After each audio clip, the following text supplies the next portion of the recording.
ఇండ్లు మీరు కూడా మీ ఆవేదన చెప్పారు. నేను ఆ విషయాలన్నీ ఇక్కడ మాట్లాడలే కానీ అప్పుడు జరిగినటువంటి అవినీతి ల్యాండ్ ఎక్విజిషన్లో అదే మరిగా హౌసింగ్లో చాలా అవినీతి జరిగిందని అనేక ఆరోపణలు ఉన్నాయి. కడాన శాండ్ పాలసీ కూడా ఏ విధంగా దుర్వినియోగం చేశారో మొత్తం మనందరం చూసాం. అవన్నింటిపైన కూడా ఎంక్వైరీలు జరుగుతున్నాయి. ఇంకా ఎవరి దగ్గర ఇన్ఫర్మేషన్ ఉంటే అది కూడా ఇవ్వండి. అవన్నీ తీసుకొని తప్పకుండా చట్టపరంగా ఎవరు తప్పు చేసినా తప్పించుకోలేని విధంగా శిక్షిస్తామని చెప్పి నేను మీకు తెలియజేస్తున్నా. ఇక్కడికి వచ్చినప్పుడు అధ్యక్ష ఈరోజు ప్రభుత్వ విధానం 29 లోపల అందరికీ ఇంటి జాగా ఇవ్వాలని. ఈరోజు మనం చూస్తే 2,20,000 మందికి ఇంటి జాగాలు లేవు. అవన్నీ ఎన్యూమరేట్ చేస్తున్నాం. వాళ్ళకందరికీ ఇంటి జాగాలు ఇచ్చే కార్యక్రమానికి శ్రీకారం చుట్టాం.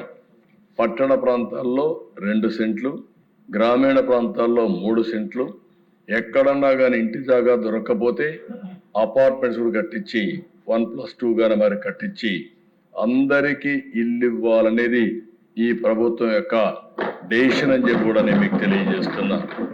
ఈ సంవత్సరం డిసెంబర్ వరకు లాస్ట్ ఇయర్ అయితే మీరు చూశారు. ఇప్పుడే రాయచోట్ల నేనే వెళ్ళి 3 లక్షల ఇండ్లకు ఆ రోజు ప్రారంభం చేశాం.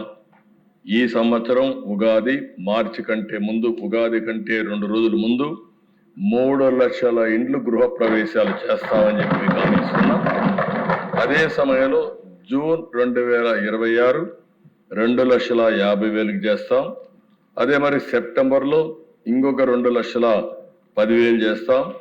ఈ ఒక్క సంవత్సరంలోనే 26 లోపల 10,60,000 ఇండ్లు పూర్తి చేసి గృహప్రవేశాలు చేస్తాం.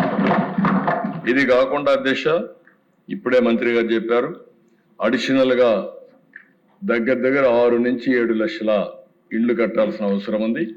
గవర్నమెంట్ ఆఫ్ ఇండియా కూడా మొన్నే ఆ పోర్టల్ కూడా ఓపెన్ చేశారు. ఎలిజిబుల్ పర్సన్స్ అందరినీ కోరుతున్నా, ఇప్పటి వరకు ఇళ్లు రాని వాళ్ళందరూ అప్లై చేసుకోండి. వాళ్ళు కూడా ఎగ్జామిన్ చేసి మేము కూడా పర్సూ చేసి అందరికీ ఇల్లు లేని వారందరికీ ఇళ్లు కట్టించే బాధ్యత అటు కేంద్రం ఇటు రాష్ట్రం 2 ప్రభుత్వాలు తీసుకుంటామని హామీ ఇస్తున్నా. ఇప్పుడే వారు చెప్పినట్టు ఎస్సీలకు కానీ, ఎస్టీలకు కానీ, బీసీలకు కానీ, మైనారిటీకి కానీ అదనంగా కూడా ఆర్థిక సహాయం చేస్తున్నాం.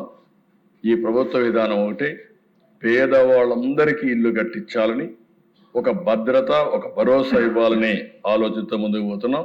తప్పకుండా ఇది కూడా చేస్తామని చెప్పి తెలియజేసుకుంటూ, రాజకీయ కక్షలంటే దిశ 2019 దగ్గర 2,70,000 ఇండ్లు కట్టుకున్నారు.